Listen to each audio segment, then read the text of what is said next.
રામ રામ સુપ્રભાત મિત્રો. તો આજે આપણે ગયા હતા મોટી મારડ એક પ્રસંગમાં. આપણા મામાના છોકરાને ત્યાં શ્રીમંત હતું.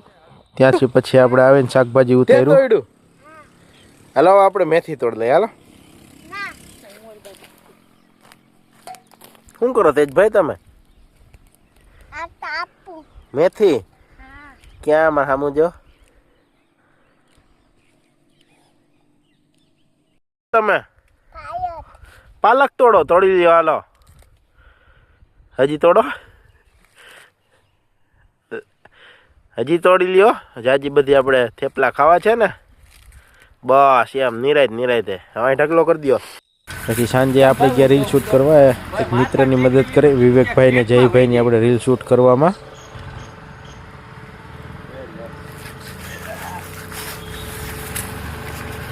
પછી રાતે ગયા આપણે પ્રોગ્રામમાં, ચાપડી ઊંધિયાનો પ્રોગ્રામ હતો બધા મિત્રો સાથે. ચાલો મળીએ નેક્સ્ટ વ્લોગમાં. લાઈક શેર ફોલો જરૂર કરજો. Bye bye.